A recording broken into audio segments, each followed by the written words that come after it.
Welcome to the Good Food CFO podcast. I'm your host, Sarah Delavan, and as always, I am joined by our producer, Chelsea Steer. Hey.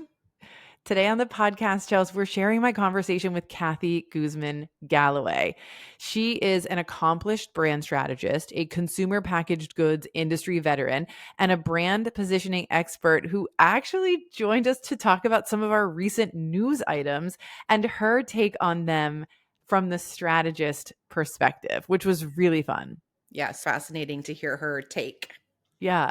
We also dive into some really important and extremely interesting topics of conversation. One was the importance of understanding the nuances of different consumer groups and how essential that is for authentic brand positioning and effective marketing.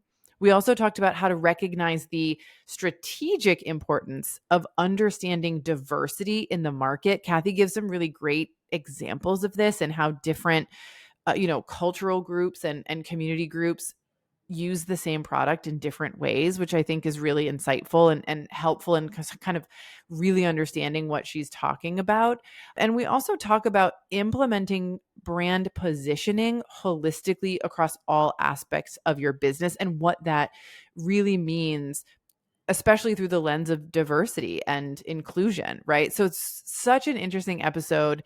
It's one of those where I feel like I could have talked with Kathy for hours and hours and hours, and we definitely went on for quite a while, but a really, really great episode that I'm excited for everybody to hear.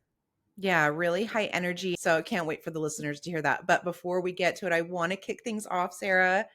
You know what time it is. Let's read a review. I love it. Let's do it. Okay, so this review came from Apple and it's from a listener named Craptina. They say informative, actionable, and inspiring. As a startup CPG brand, this podcast is honest, authentic, and well stocked with useful information. Each episode is more helpful than the last. I've saved $4 signs by tuning in and hearing the advice. Oh, well, thank you, Craptina, for that lovely review.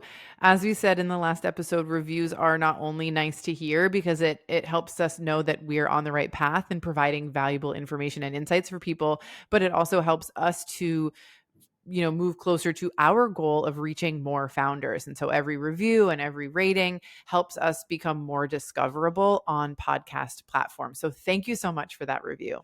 Sarah, last season, we announced our newest book club selection, The Great Game of Business. Yeah. Yeah. We talked about the book on the show. Yep, you got your copy right there. We're so excited about this topic and kind of the concepts that are introduced in this book, right? Yeah. Then we found out that shortly after the podcast aired, that book went on back order in our bookshop. Yep. So in light of that, we did decide to postpone our book club fireside chat, but the book is back in stock. You can get it now in the book club. So we wanted to update you guys on that fireside chat event. This is now going to be happening on Tuesday, April 23rd at 1 p.m. Pacific time, 4 p.m. for those on the East Coast. And you can learn more about the event and how to register on our website. All you have to do is visit thegoodfoodcfo.com and click on book club. Yeah. And just to remind anybody who maybe isn't super familiar, these events are free. They're totally free. They're for everyone who is a part of this Good Food CFO community. Yeah. Visit the website, grab the book from the bookshop, support independently owned bookstores and the podcast, and then join us for a conversation. We're going to be talking about, open book management. We're going to be talking about how they approach the forecasting process, which I think is really fascinating and really kind of takes a weight off of founders a little bit when they start to think about their forecasting process. And so this is a book that I'm reading now for the second time. I love it. I highly recommend it, which is why it's our current book club selection. So really looking forward to our convo together on April 23rd. So that's all the updates that we have for you guys today. And at the top, right, Sarah, you already mentioned that starting this conversation off with Kathy, the beginning of your discussion, you guys are diving into a few of our recent news items. And so I don't know that we need to open another news item up today. I think we get right into it.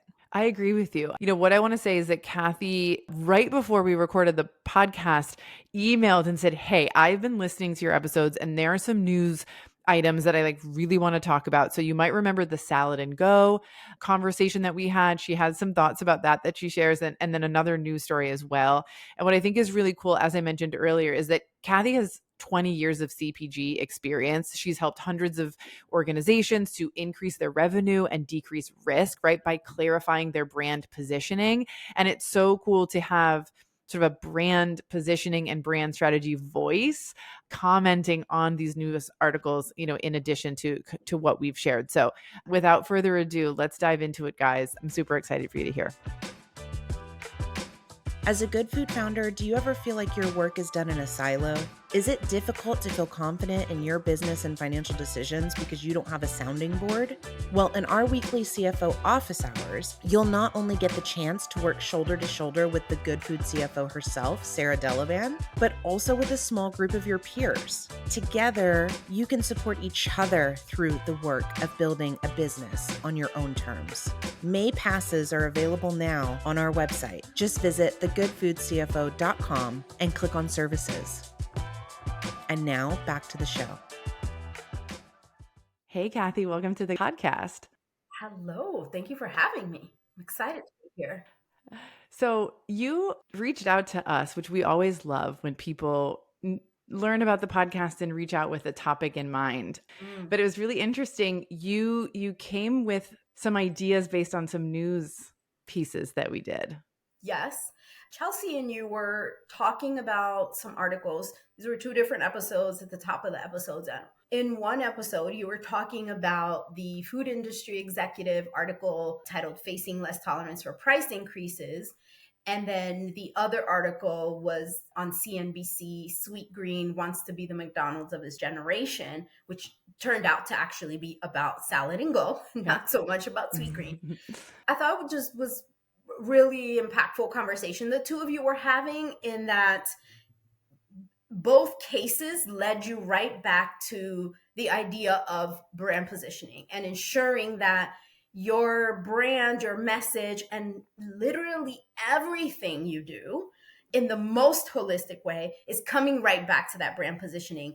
And as you know, as we've discussed, I'm a brand positioning expert, and that immediately attracted me to the conversation. And I just wanted a chance to kind of talk more about that. I think on the side of the price increases, you were discussing what is a real challenge in today's market, particularly for CPG companies, which is that food prices have increased so much. Grocery prices broadly have gone up so much that consumers are actually leaning towards food service. Instead of eating at home, they're eating outside of the home, which is something we've actually never seen before. It's typically the other way around when the economy is struggling. And in that conversation, the two of you were talking about, which I can't agree more strongly with, the challenge that brands come across when they attempt to find savings and take price in what I call secret price hikes. Which is, let me take product out of the package, or let me find other ways to package this so you don't notice that I've increased the price, when in fact consumers are very aware of this. There are some packages and in some categories where you can tell less, especially when they do the sneaky dip underneath the jar of fill in the blank, right? Yeah. And so there's some places you can get away with it, but honestly, it just gives a really negative taste in consumers' mouth when that happens, without there being some other messaging, some other value that is being offered. And granted, in today's world, all consumers know prices are going up. We get it, we understand it, but there is something negative there. And I think what I heard in what you were saying, and maybe took it a few steps, is understanding your brand position, the brand promise you're making to your audience, to your consumer, is so important before you make pricing decisions. Before you are trying to manage through your margin, you need to know who your audience is and what they're willing and not willing to accept from you, right? Yeah. So as a CFO, I deal in the numbers, right? And I want the highest margin possible. We talk about margin a lot here, right? What margins can we achieve reasonably, fairly, without price gouging our customers, right? But that allows us to succeed financially as a business. And we talk a lot about doing so within the tolerance of risk that the founder has, right? There are some folks who are like totally fine with having tons of debt on their balance sheet, and others who literally panic and can't really operate at their highest level when they've got that kind of hanging over their head.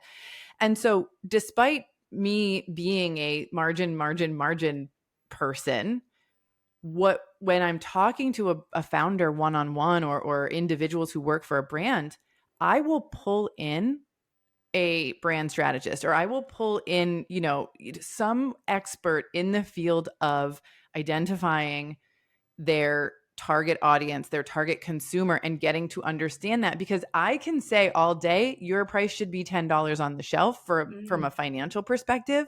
But if that's not going to fly with your customer, then the business will fail. It doesn't matter if your calculated margins are great, right? You have to sell the product at the end of the day. So I think it's really awesome to hear from you some reinforcement of this idea and the concept of holistic business, right? Nothing occurs in a vacuum. No decision can be made in a vacuum.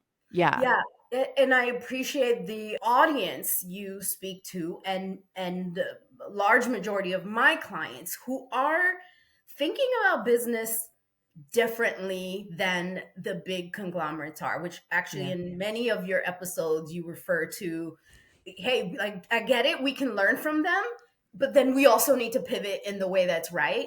Yeah. Which I love that you just continue to reinforce that idea with the audience.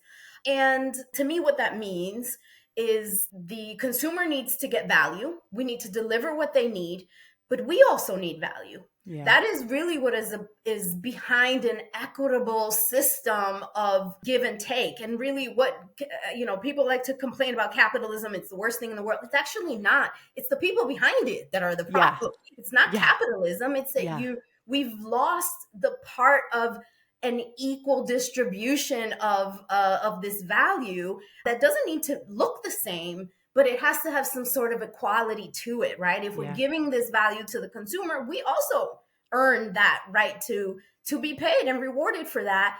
Yes. And we should do that. And so I'm not, as a brand strategist, as a brand positioning expert, I'm also never going to be the one to say, well, forget your margin. Absolutely not. Do not forget your margin for the sake of story and love and emotional connection. No, but there's the balance, right? Both things have to exist for the win, right? Yeah. And so if we pivot then to the Sweetgreen article, I think there's the other side of that story that you were all talking about is, and actually it's not Sweetgreen, but Salad and Go. And to quickly recap for the folks who may have not heard that, the article was just talking about how Sweetgreen is really trying to bring a new approach to fast casual or fast food and trying to tackle McDonald's, but actually Salad and Go might be doing a better, sneakier, faster, more exciting job at that. But because they've completely rethunk is that a word? Rethunk? Yeah, it is. I'm going to make it. I'm going to run with it. They've completely rethunk the approach to operations in fast food. And I think your producer spent time in the fast food universe. I remember hearing her in the episode saying, oh my God, it made me nervous. Only 2 people in the business. And you rightly pointed to, they know what their job is. They understood the assignment. The assignment is, we are going to provide consumers a healthier alternative to fast food where they can drive through this place, get something at a reasonable price, deliver it with quality and speed. Yeah. And it works because again, their brand positioning goes all the way through their business. Yeah. Not everyone who drives through a McDonald's drive-through is saying, I want this to eat. They're saying, I need something. I need it fast. I need it to be low cost. Yes. And so they're not going to a Sweetgreen. They're not. They are 2 different worlds. They are 2 different planets in terms of, cost to the consumer. But when the Salad and Go, it meets the need of everything that a McDonald's does, but with better quality, or I should say like healthier alternatives, right? More vegetables, more whatever. It's such a cool idea. And they could have gone the way of We're going to be a McDonald's. We're going to have seating inside. We're going to do all of these things and try to keep the cost really low. And it probably wouldn't have worked. Correct. Back to margin. Exactly. I have to imagine that they ran the numbers and they saw this won't work. Our costs are too high. And then you develop the model on paper, right? That does work. And then that is what you implement. And I just love to hear when we record podcast episodes, we are recording into a void. And so it's really awesome to hear like you heard the message and it's really cool for you to echo back to us. Not only like I agree and it was cool that you covered that story, but reinforce for our listeners that brand positioning plays a part in not only your pricing, but how does my business function? Yeah, and I want to touch more on that the salad and go, what I can imagine was their process, or even if it wasn't, for those listening, what process might you take to get to that? To me, it's about understanding what are the priorities of the audience. Do I want to be able to come in and sit down and eat a salad? Sure. But if you can't give me that, you know what I want more? I want it to be fresh, delicious, and cheap.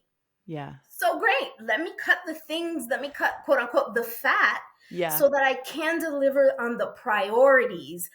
There's something I talk about a lot, particularly with founders, especially founders who don't have a CPG background. My background is CPG, consumer packaged goods. And especially when you're coming into that without a marketing or a CPG background, you often find yourself in the and also problem. The and also problem is, I have this great, let's pick on salad and go. I have this great product I sell. It's delicious salads. And also they're fresh and locally sourced. And also you can come through the drive-through. And also you can come inside. And there's too many. And also we cannot process that as consumers. And so prioritizing what really matters and where I want to invest my time, my resources, my effort just helps to cut all of that out and ensure that, again, that equal distribution of value is really there. So I love that about Salad and Go. Yeah, I do too. And okay, so I want to transition a little bit because sort of expanding on what we're talking about here, we're staying on the understanding your consumer, right? And not only understanding your consumer, but I also feel like there's a piece of like understanding consumers in general a little bit. That's also important. And so what we're diving into today is, in general terms, how to authentically improve diversity in brands and organizations so that they can see success in every facet of their business. As you're saying in these news examples, right? When you really understand your audience, you can make decisions to best serve them. I feel like we're shifting a little bit and sort of zeroing in on diversity and the role that being authentic, right, and improving diversity can have on a brand. So I want to give you a little space to sort of tee that up for us in your own words. Yeah, the reason the topic is so important is that 50% of Gen Zers are people of some type of color. So when I started my career in brand marketing, we were talking about, hey, there are 13% of consumers are Black, and there at the time, 12 or 13% are Hispanic or Latino. And it was, 13% feels really small. It's not really a big deal. We don't have to worry about it unless the brand is specifically designed for that audience. That is not the world. And so in many ways, the topic of diversity in terms of your target audience is not even a topic because it is literally ingrained in what you are doing. If you are not already thinking, talking, understanding that the audience is diverse, by definition, you've already lost it. And so what that means, if we're translating that then, so what do I do as a brand owner, even as a CFO, to understand the nuances of my audience? It applies regardless of who your audience is. Okay. Where it matters with more diverse consumers, and I'm going to stop using the word diverse because really what we're talking about are BIPOC consumers, Black, brown, indigenous people that are not really represented in what we think of as like mass consumer market. What we're really talking about is just knowing the nuances of your audience. Mm. That's really it. Whether it's a Black person in LA or it's a Latino who lives in Miami, it doesn't really matter. Even if it's a white person who lives in Vermont, right? In all of those cases, you need to understand that person deeply. And where it matters here is that it is easier for most of corporate America to understand and connect with that white person in Vermont. Mm. You just need to work harder to understand the Black person in LA and the Latino in Miami. And that's a task you just need to take up on for yourself. Yeah. Otherwise, you're going to miss it. The consumer's not going to tell you you're missing. They're just not going to buy your product. They're moving on with their life. So you just need to recognize that, understand it, and make the effort to go deep and understand the differences between these consumers, and even more importantly, the similarities. Because at the end of the day, you're not going to build a brand for each one of these people. We've got to find, how do they all come together in a way that's authentic for the whole of the group, recognizing even the differences within them, so that we're creating that equity across the consumer spectrum. And that's super important to me personally. Yeah. I'm thinking about a conversation I had not long ago, like a couple of weeks ago.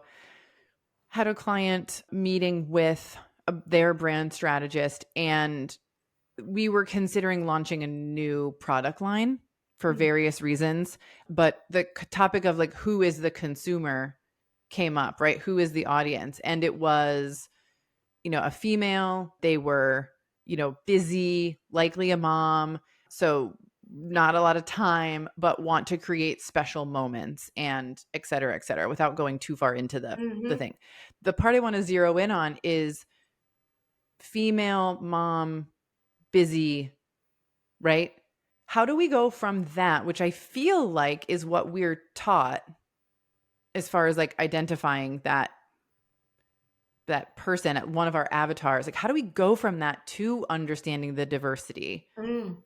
Yeah, that's such a good question. There are two parts to that. The first part that I'll talk about, I do a lot of training on brand positioning, and I talk about what I call throwaway words. Throwaway words is busy. What does busy mean? Literally everyone in the United States is busy, including my dog. He's busy worrying about the rabbits outside. It doesn't mean anything, right? Well, who's a woman? 50% of the population. Again, doesn't really mean anything. Going below that surface, right, as an example, right now, we can talk about two different women who are busy. There's women who are busy like you and I, who maybe are a little bit more on the professional side. We're probably higher income. We're a little bit more educated. Busy for us means I need somebody to help me take over my calendar, somebody who's like washing my clothes, that kind of stuff. There's another busy, there are many busy, but there's another female who's busy, who she has two jobs. And she has to take a bus to the first one, and she walks home from the last one, and her kids are in public school. She only gets to say goodnight to them when she tucks them in. Right. And you know what? She needs more protein in her life. Right. In a different way that you and I need protein in our life, right? Yeah. Because we probably have a personal trainer, we have a gym membership, we work out, we go to the doctor. She doesn't have time for that. Right. That's very different kind of busy, and the way you would articulate that experience is very different. So myself as an Afro-Latina in this space that you and I share is also different from you. Mm-hmm. My experience as a busy woman is a little different than yours. And then both of our experiences are different than hers, who might be a Black woman or a white woman. That doesn't mean that the solutions we offer those other women, let's call them Lucy, the solutions we offer to Lucy and the solutions we offer to Sarah would be different because of our situations. But between you and I, me as an Afro-Latina and you as a white woman, I'm presuming white woman, yes. Yep. You as a white woman, we might wind up with the same solution. Mm-hmm. We might need the same protein, but there are nuances that we also need to remember. I might need something that's just highly flavored, where for you, it may be about lower sugar. I may need something that is multi-serve, because typically for people of color, the household is larger. So I just may need something that has more servings. Mm-hmm. That's where the nuance comes in, is what does this need look like in the real world for that person? So going beyond those throwaway, that's the first point, was the throwaway. The second point is going another layer beneath the need to understand how it lives in their real life experience helps you to figure that part out. It's really interesting to go. I mean, it just makes sense. The dig deep you go to take the, and to sort of take the word and go, but what does that really mean? Or Yeah. what does that mean across the spectrum? And so let me ask questions because I want to learn here. So I'm not going to, so let's say it's my brand and I'm the one who's selling protein. Each of those women that we described, Sarah, Lucy, Kathy, right?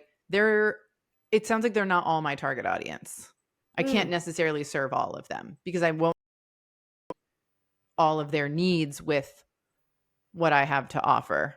Or at the very least, I won't necessarily be speaking to all of them in my messaging because that's kind of seems like an and also situation that we would Exactly. get in. It's yes, and yes, they could all be your target. It really depends on the brand, the size of your portfolio, right? A brand like, say, Fairlife, that's a milk brand, they can talk to all of these people because they can come up with 100 different versions of this product, right? Probably your audience, they're not going to do that. They have one or two product lines that they're able to offer. In that case, you do need to make some choices, but you and I can't decide that on the call because we don't know enough.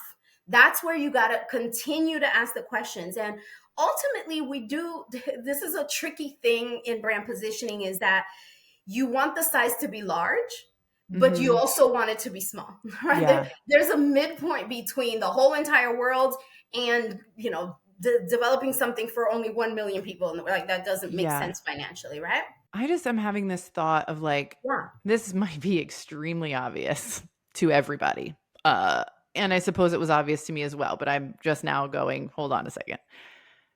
As a white woman who grew up around white women, I know and I'm friends with and work with BIPOC women and some men as well. I was like, do I get men as well do I work with? Yes. I only know so much about their lives. Many of them are similar to mine, right? And so I have a very limited view personally of the diversity in LA simply because I haven't experienced it, seen it. I don't know it. And I think I hear you saying, like, we need to tap into someone probably or a way to learn more about people and people's needs. Yes. As like a baseline. Yes. And I know in a second we may get into your own team and the diversity of the team, but I want to put that aside for a second and give you a parallel to that, which is men creating products for women. Yeah. And if we think about, and I know it immediately gives you like, oh God. I rolled my eyes for those who aren't watching on YouTube. Yeah. Right. However, if we rewind time to whenever maxi pads were invented, those were men.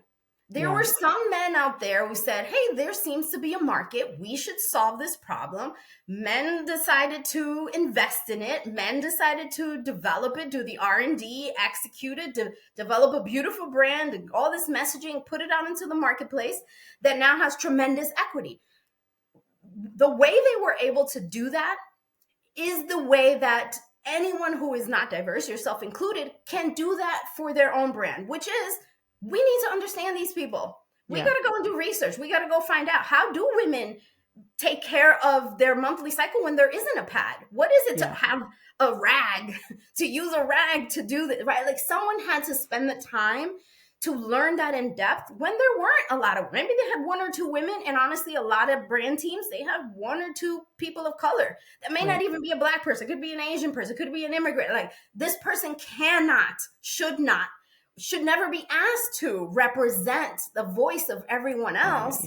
It's unreasonable to do so. So there is no other answer than go learn more about these people. That is literally the only answer to be had. And question your assumptions, because that's where the problem comes in. Oh, we need to do some research. Please, let's do some focus groups. And if you could recruit some Black consumers, some Latino consumers, and we do everything the same way we would for white consumers, that actually may not get you the right answers you're looking for. You need to Yes. talk to people in a way and in places and spaces that allows them to be themselves, so you can get in under the hood and really understand them. Yeah. But back to your, I don't want to lose your point earlier about how, can we talk to all of these people, or do we need 4 different brands for you, me, and the 2 of them? This all depends. It depends on what you're offering, and it depends on how much of our experience is shared and how much of it isn't. I will give you a great example of this, and that's Lay's potato chips. That's where I started right after business school. I was on the Lay's brand team, and I worked on their first ever marketing campaign targeted at Black and Latino consumers. We did a bunch of research at the time, and it's potato chips. How can this be different? It's not in many ways, which is why they can take one campaign and talk to the entire country. But there are actually differences when you get down to more of an emotional space. For Black and white families, and this was 15 years ago, I'm sure things have changed, so I'll give that disclaimer. But at the time, for Black and white families, it was a lot about a personal moment of joy.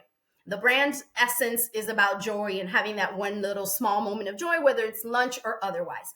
For the Latino community, it was actually mom's joy was in sharing the experience with the family. So it just came to life in a slightly different way. That did not change the fact that it was about joy, that it was about the light crispiness of the product, that it was about the value that they get. What changed is that when you are talking to a Latino community at the time, we needed to make sure to show a family experience rather than show an individual having lunch and having this moment of joy, right? So the product is the same. It just may be how you talk about it. And obviously there are cases where it would be completely different depending on the audience, but that's an example where it can be true for all of us. Yeah. Yeah. I'm thinking about, small brands. Again, even if we have a potato chip brand, the ability to have campaigns, if you will, that talk to specifically to different groups of people is somewhat unrealistic, at least in the early, stages. So would you say it's fair to say that, like, finding that common thread, the one that does run through the groups of, people, that is then what you would want to to run with, right? That's exactly actually what I work on with startups. So you're 100% right.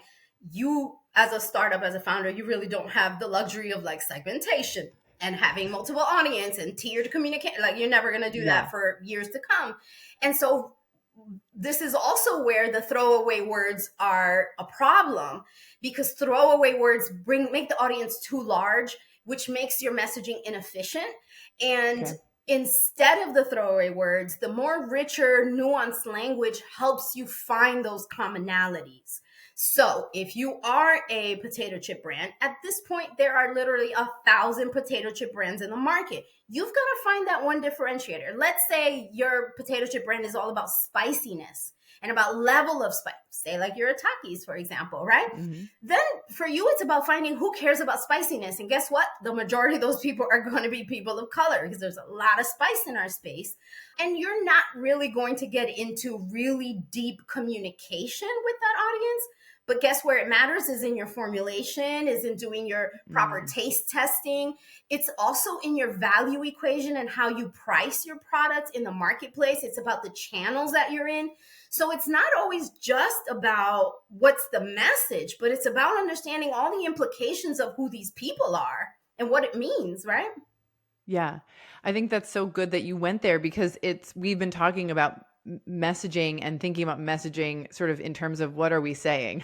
Literally, what are we saying with words?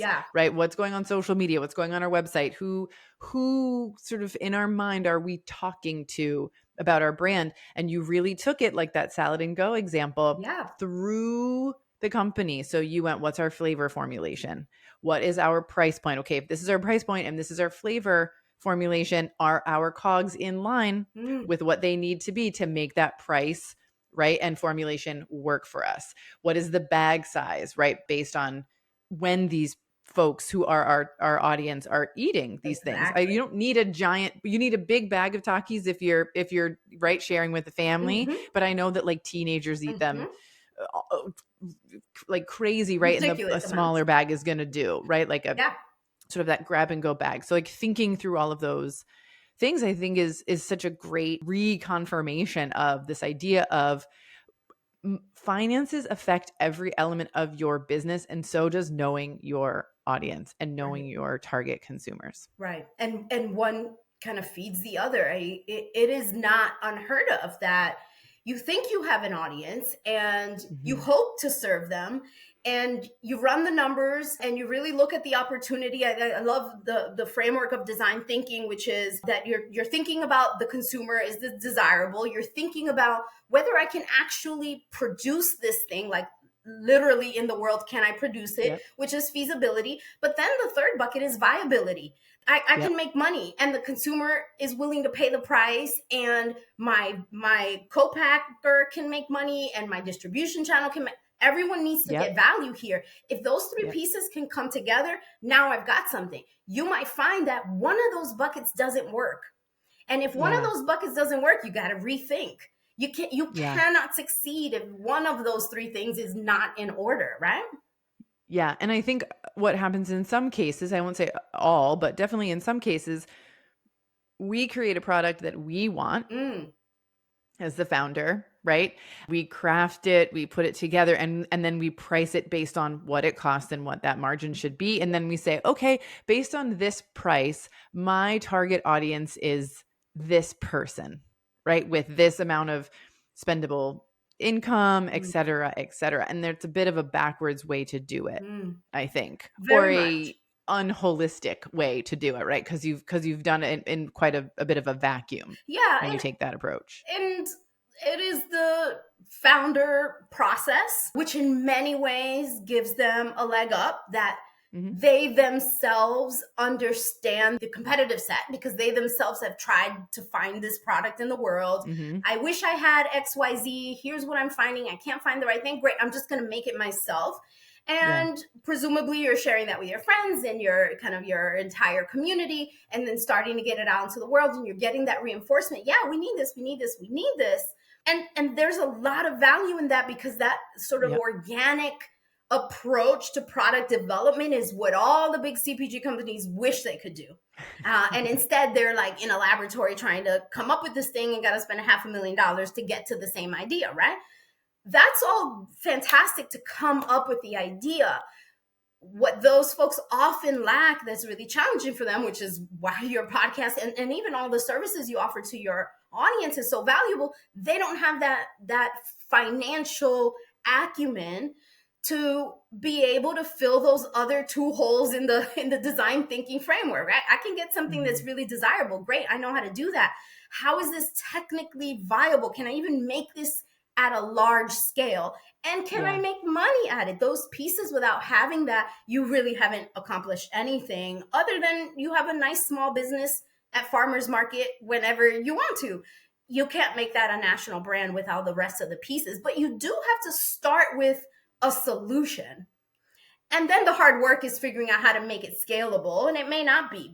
But if you're not starting from a point of there is a need, there is a consumer who wants this, and I have a solution that's fantastic and better than what's out there, well, then the financials won't ever matter, because somebody's got to actually buy it, regardless of the price, right? So, yeah.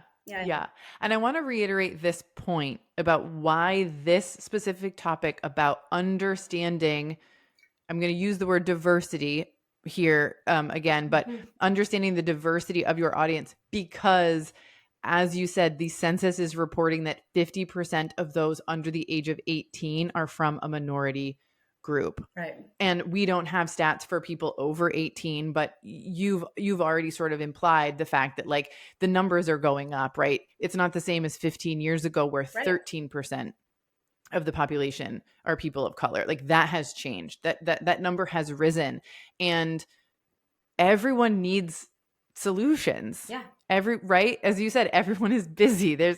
And just to go strictly from a capitalist view, if we want to create businesses, run businesses where we have increasing revenue over time, where our audience is growing, where we see hopefully the profitability of our business improving year over year, growing to whatever size business we want, whether it's regional, national.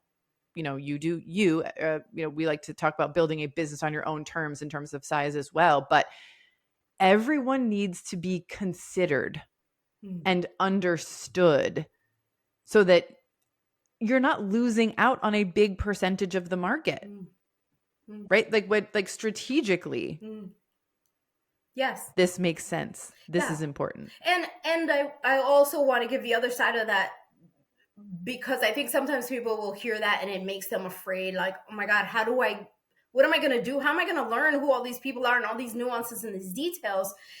And how do I execute around it? This is not to say you have to address all of these people's needs in very unique and specific ways. But you can't make a strategic decision if you don't know the information. If you're acting in a black box and thinking, yeah, everybody wants this product, and making an assumption, you're going to fail. So go get the answers. And honestly, if you eventually we'll get to my contact info. If you follow me, I have a lot of resources where people can get free information about consumers out in the world. Google is your friend. Like, don't think that you got to go and find a researcher to spend $100,000 on something. There is data to be had and to be found. And then it's about mining it to figure out, all right, where's my white space? Where do I fit into this? And what do I need to do to address the right people at the right time in the right place? And I want to loop back to this idea of diversity is almost a throwaway these days by comparing it to a word we used to love to talk about 10 years ago. Even it was still really hot, and that was omni-channel. Consumers are going to be omni-channel. It's coming, and people are like, omni-channel, I got to learn about e-com, I got to learn about social media. Like, what do I do with this? Nobody's talking about omni-channel because it just is. Like, the omni-channel just is a thing. Like, no one in America, in the world, who runs a brand is not talking about e-com. Like, no one, not a single brand. But 10 years ago, I was like, well, we got to learn about e-com. We got to get smart about it. And so if you are a brand that's been along for the ride and you got too late to e-com, you're probably too late to diversity, right? It's the same idea. The time is now. Actually, the time was 5 years ago. Like, we are here. Deal with it, right? Yeah. Same idea. Yeah. I think that's such a great example. I love that. I love that. Well, we're so deep into the conversation, but I want to dive a little bit more into your background. So you said you worked with Lay's right out of business school. Did you go from working for Lay's to having your own business, or what did it kind of look like after that? There was a little bit of time in between that. So I started at PepsiCo right out of business school. I went to University of Texas at Austin. I'm a Jersey girl originally, born and raised. PA girl, so we're not neighbors, but we're close. We're close. Friends. Yeah. We could wave at each other from afar. Yeah. And I came to UT Austin to get my MBA because I was awarded, one of the many reasons, awarded a fellowship with the consortium program that encourages Black and Brown students to join MBA programs and therefore corporate America. And so I got the chance to do that, and then was recruited by PepsiCo to come and work and their Frito-Lay office, which is in Dallas, and that I've been in Dallas since then. And I was there 9-ish years or so, and then worked for a company called Dean Foods that is a dairy manufacturer. I worked for a small company that does multicultural hair care products, and then made my way into consulting. And so it's been 11 years now in consulting. And over the years, I've continued to kind of refine that brand positioning expertise. And in the last few years in particular, I have become an educator on brand positioning, particularly to startup founders. That started with an accelerator called SKU that hopefully some of your founders are familiar with, which is specifically for CPG startups. And I was their curriculum director for a year or so. I now teach their first 2 classes of their 12-week program, where I'm actually teach next week will be the beginning of the next cohort. And I teach brand positioning. And actually my framework covers purpose, mission, brand positioning, values, and identity. It's actually a holistic approach to brand positioning. And I also teach the class on innovation. And so now with my clients, I do, again, mostly CPG. I try to focus heavily on food and beverage. It's the space I love. And I work with clients specifically on brand positioning from beginning to end, who's your consumer, what is your point of difference, what are the reasons to believe, and then what does that look like when we execute it across the entire business? A lot of the things that we've been talking about now, how do we implement this brand identity holistically, not only into our packaging and our graphics, but the kind of people we hire, the kinds of events we have for our team, the kind of partners we get with, the innovation that we plan. Really just thinking about how positioning comes to life in the entire organization. And yeah, I've been doing that 11 years. I absolutely love it. I'm a brand positioning geek at heart. It's kind of embarrassing, but also I love it and I don't mind. Yeah, I feel the same way about myself in Good. terms of like, I'm a numbers. I had a call with an industry friend today, and I was like 2 minutes late getting on the Zoom. I said, I'm so sorry. I was lost in a pivot table. She said, what? I said, I was just like deep in. I was like analyzing information. It was so interesting. She said, only you're the only friend I have who is late because they were lost in a pivot table. I said, I'm such a nerd. I know, but I love it. I can't help it. So I feel you. I agree. Yeah. I agree. What is the name of your business? I am the Clarity Wizard is the name of my company, is the Clarity Wizard. And we help CPG brands, specifically food and beverage brands, increase revenue and decrease risk by optimizing their brand positioning. I love it. That's so great. And then where can folks like learn more about the business and you, and if you're on social, share with us? Yes, you can find me at theclaritywizard.com/podcast. You'll find some free materials and some fun things there. And I am very busy on LinkedIn with most of my business stuff, but I'm also on Instagram. I'm sure that'll be on our summary. But you can find me, especially on LinkedIn, is probably the first place to start. And I accept all invitations because I think the more of us that come together, the better it is. So please find me, connect with me, and let me know that you heard me here so that I can let Sarah know how far her voice reaches, which is always valuable as a podcaster, right? It is. And we're going to put all the links to all of that and all the information in the show notes. So it's available to you guys wherever you listen or watch. You can tap on the information and connect with Kathy there. Yeah. Kathy, this has been so fun. And I've enjoyed getting to know you. I've enjoyed getting to talk with you. Thank you so much for joining me, taking time out of your busy day to chat with me and share this really, really great info. Great conversation. And I appreciate you having me. Hopefully we'll do it again sometime. I would love that. Yeah. I would love that. Thank you. Have a great day. Want to hear more of Sarah's conversation with Kathy? When you support the Good Food CFO podcast through your Baba Yacht membership, you'll get access to our archive of bonus clips, including 2 exclusive conversations from this episode. Just click the link in the show notes or visit thegoodfoodcfo.com and click on podcast bonus clips. Thank you for joining us here today. If you enjoyed this episode or found it helpful or inspiring in any way, please share it with your founder friends on social and rate and review the podcast wherever you listen. It's the #1 way to help good food founders find the show. We'll be back with a brand new episode next week.